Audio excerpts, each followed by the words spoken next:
Hello again.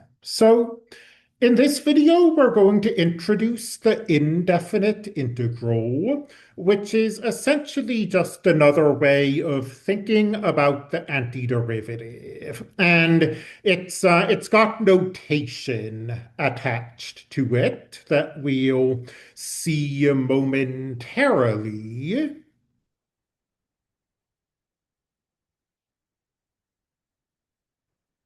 The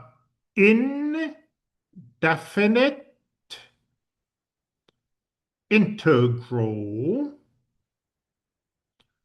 of f of x is written as a stretched out s. There's our integral symbol. F of x dx.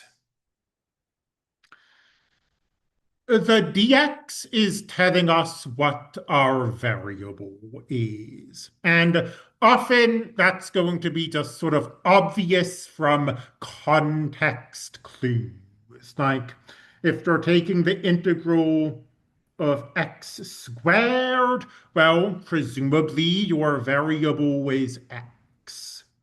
Even so, you need to write the dx in.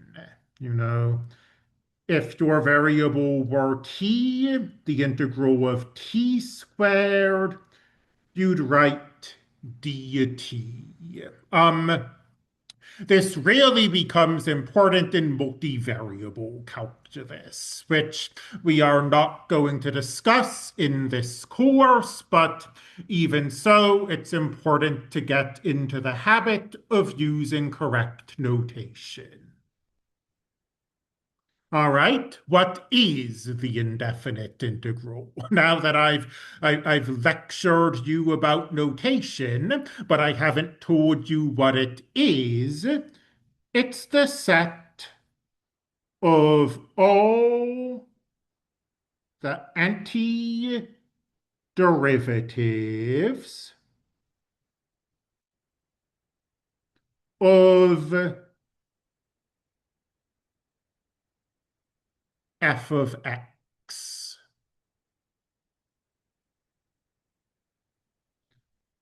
So for example, and keeping with an example we saw in a previous video, the antiderivatives of negative 9.8. And here is another situation where the d is important. If you just had negative 9.8, you wouldn't know what to call your variable. Let's call our variable t, because it was time in this example. The indefinite integral of negative 9.8. Well, thinking of the last example, we saw that antiderivatives are not unique.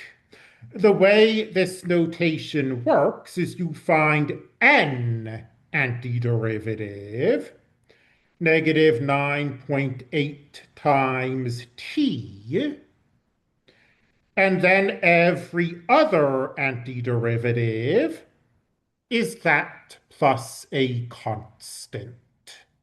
So when you're finding indefinite integrals, you're always going to have this plus c, this so-called constant of integration. The indefinite integral of negative 9.8 dt is negative 9.8 times t plus a constant of integration.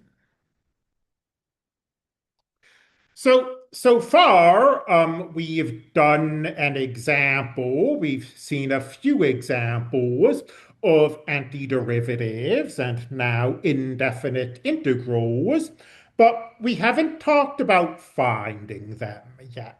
What was it I said in the last video? That we think for a bit and we see that this is an antiderivative of this? We need to do better than think for a bit until you figure it out. So in the next video, we'll give some antiderivative formulas, which we'll express in terms of indefinite integrals.